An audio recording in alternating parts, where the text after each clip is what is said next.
विटा नगर परिषदेकडून बक्षिसांचा खजाना, भव्य पारितोषिक वितरण समारंभ संपन्न.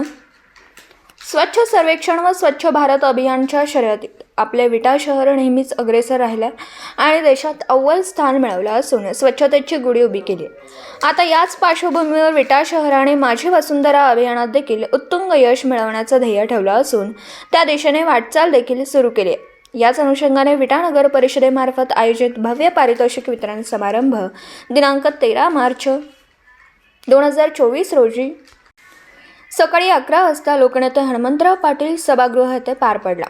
स्वच्छ सर्वेक्षण 2024 व माझी वसुंधरा अभियान 4 अंतर्गत विटा नगर परिषदेमार्फत स्वच्छ व पर्यावरण संवर्धन याविषयी स्वच्छ आस्थापना स्पर्धाचे आयोजन करण्यात आलं होतं. यामध्ये स्वच्छ शाळा स्पर्धा, स्वच्छ हॉस्पिटल, स्वच्छ मार्केट असोसिएशन, स्वच्छ शासकीय कार्यालय व स्वच्छ हॉटेल इत्यादी विविध स्पर्धांचे आयोजन केलं होतं. यामध्ये सर्व आस्थापनांचे स्वच्छताविषयक स्वच्छ सर्वेक्षणाच्या दिलेल्या घटकांनुसार मूल्यांकन करण्यात आलं होतं व अनुक्रमे प्रथम, द्वितीय, तृतीय असं गुणांकन करून विजेते स्पर्धकांना सन्मानचिन्ह, प्रमाणपत्र, तुळशीचे रोप व हरित खत बक्षीस देऊन गौरवण्यात आले. तसेच गणेशोत्सव काळात घरगुती व सार्वजनिक पर्यावरणपूरक गणपती सजावट स्पर्धा घेण्यात आल्या होत्या. याचे देखील मूल्यांकन करून विजेते स्पर्धक यांना सन्मानचिन्ह, प्रमाणपत्र व बक्षीस देऊन गौरवण्यात आला.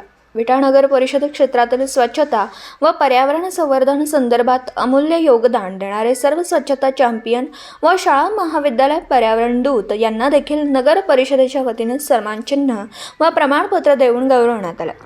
यावेळी बोलताना मुख्याधिकारी श्री विक्रमसिंह पाटील साहेब यांनी उपस्थितांना उद्देशून विटा शहराची स्वच्छतेतील कामगिरी सांगितली. आपल्या दैनंदिन जीवनामध्ये पंचमहाभूतांचे जतन करणं ही आपल्या सर्व नागरिकांची जबाबदारी व कर्तव्य असून आपल्या येणाऱ्या पिढीसाठी हरित व प्रदूषणमुक्त शहर निर्माण करण्याकडे आपण सर्वांनी योगदान देणं महत्त्वाचं आहे, असे देखील आवाहन त्यांनी यावेळी केलं. सदर कार्यक्रमास प्रशासक तथा उपविभागीय अधिकारी श्री डॉक्टर विक्रम बांदल साहेब, पोलीस निरीक्षक श्री मेमाणे साहेब, मुख्याधिकारी श्री विक्रमसिंह पाटील, उपमुख्याधिकारी श्री स्वप्नील खामकर, आरोग्य निरीक्षक श्री नारायण शितोळे, नपाचे सर्व अधिकारी, पदाधिकारी व कर्मचारी तसेच दिव्य स्वप्न फाउंडेशनची IEC टीम आदी उपस्थित होते. कार्यक्रमाचे सूत्रसंचालन ऐश्वर्या जोशी यांनी केलं तर आभार उपमुख्याधिकारी स्वप्नील खामकर यांनी मांडले. कार्यक्रमाची सांगता वसुंधरा हरित शपथ घेऊन करण्यात आली. दिवसभरातील घडामोडींचा आढावा घेण्यासाठी पाहत रहा N24 मराठी न्यूज चॅनल.